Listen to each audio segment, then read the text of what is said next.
আমরা দেখেছি বর্তমান বিধায়ক নওশাদ সিদ্দিকী তিনি বাম কংগ্রেস বা এদিকে হুমায়ুন কবির সবের সঙ্গে একটা জোটের বার্তা দিয়েছে। সেদিকে হুমায়ুন কবির বার্তা দিয়েছে যে 100টা প্রার্থী দেবে এবং অন্যান্য রাজনৈতিক দলের সঙ্গে জোট করে টিএমসি এবং বিজেপির বিরুদ্ধে লড়াই করবে। তো এক্ষেত্রে যদি all India minority association supreme অর্থাৎ যে দল গঠন করতে চলেছে সে দল যে জোটে না যায়, এককভাবে নড়ে পশ্চিমবাংলার এই মেদিনীপুরের মাটিতে বা অন্যান্য জেলাতে, সেক্ষেত্রে কতটুকু সফলতা আনতে পারবে? আমরা যদি 2023কে লক্ষ্য করি তো আমাদের সফলতা খুব কাছে, আমরা যদি এককভাবে লড়াই করি। কিন্তু কখনো কোনো ময়দানে এককভাবে লড়াই করা সম্ভব নয় যদি আমরা জোটবদ্ধভাবে লড়াই করি, কারণ সবসময় যারা জোটবদ্ধ থাকে তাদের সঙ্গে প্রতিদ্বন্দ্বিতা করতে বিরোধী পক্ষের ভয় থাকে।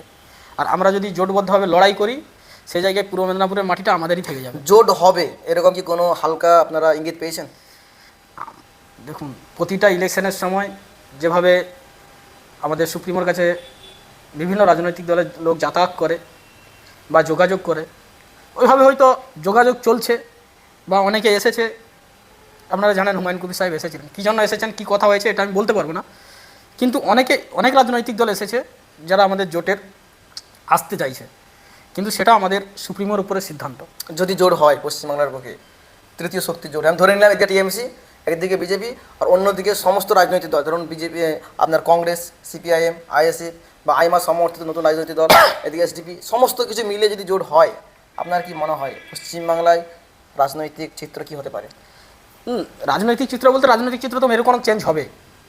আমরা যদি জোটবদ্ধ হয়ে যাই তাহলে আমরা কোনো না কোনো রাজনৈতিক দলকে পরাস্ত করতে পারবো, এবং যারা এখানে ধর্মীয় নিয়ে বিভাজন করে রাজনীতি করতে এসেছে তাদেরকে আমরা চোখে আঙুল দিয়ে বুঝিয়ে দেব যে আমরা কতটা রাজনীতি থেকে ডেভেলপ করতে পারি। কিন্তু এখানে পরিষ্কার আমরা দেখতে পাচ্ছি যে টিএমসির ভোট ব্যাংকে তো কাটবে না, টিএমসির ভোট ব্যাংক তো মুসলিম ভোট, আর যে তৃতীয় শক্তির জোট হবে ম্যাক্সিমামটা মুসলিম ভোট কাটবে, তাহলে প্রফিট তো বিজেপির হচ্ছে। এখানে কী করে বিজেপিকে আমরা হারাবো? শুন, ওসব কথা, বিজেপি আর তৃণমূল আমি তো মনে করি 1 টাকার ডলার, হেড আর টেল। বিজেপি আর তৃণমূল দুজন সমান, কেউ ভাজা মাছ উল্টে খেতে জানে না। অথচ তৃণমূল থাকার কারণে পশ্চিমবঙ্গে বেশি বিজেপির রসরসা বেড়েছে। আর সেই বিজেপিকে দমন করতে হলে আগে তৃণমূলকে দমন করতে হবে। তৃণমূলকে না দমন করতে পারলে পশ্চিমবঙ্গের মুখে বিজেপিকে দমন করা যাবে না। তৃণমূলকে দমন কীভাবে করবো আমরা? এই আমাদের তৃতীয় শক্তির জোট। তৃতীয় শক্তির জোট হবে কি গ্যারান্টি? আমরা গত বিধানসভায় দেখেছিলাম তো, যেখানে কংগ্রেসের সঙ্গে আইএসএফের সিপিএমের জোট হয়নি। সেক্ষেত্রে আইএসএফ তার মতো করে লড়াই দিয়েছে, কিন্তু এক জায়গায় দাঁড়িয়ে তো তৃণমূলকে পরাস্ত করতে পেরেছে। আমরা সবাই জানি যে বিজেপি হচ্ছে পুরো দেশটাই ক্ষতি করছে, এটা পরিষ্কার কথা। পশ্চিমবাংলায় বিজেপি আসা মানে হিন্দু মুসলিম আবার বাড়ে।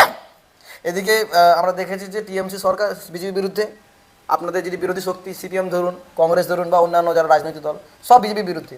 তার প্রশ্ন এখানে, আপনার কি মনে হয়নি যে টিএমসি সরকার যদি বিজেপির বিরুদ্ধে হয়, তাহলে তৃণমূলকে বলুন না যে পশ্চিমবঙ্গে যতগুলো ছোটো ছোটো রাজনৈতিক দল আছে তাদেরকে জোট করে নিয়ে তাদেরকে একটা দুটো করে এমএলএ দিয়ে তৃণমূলটাকে বাঁচাতে। তৃণমূলকে বাঁচানোর দায়িত্ব আমাদের নয়, সংখ্যালঘুদের তৃণমূলকে বাঁচানোর দায়িত্ব নয়, বিজেপিকে আটকানোর দায়িত্ব সংখ্যালঘুদের নয়। এই রাজ্যের মুখ্যমন্ত্রীর দায়িত্ব, এই রাজ্যের পুলিশ মন্ত্রীর দায়িত্ব, তাকে বিজেপিকে আটকাতে হবে।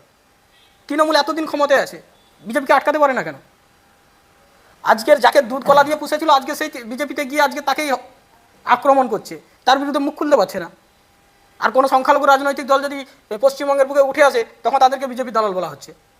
আসলে কে বিজেপি দালাল এখন তো মানুষ বুঝতে পারছে না, কিন্তু জনগণ রাজনীতি না বুঝলেও এটা বুঝতে পেরে গেছে যে তৃণমূল বিজেপির সঙ্গে সাথ দিয়েই এত কিছু করতেছে।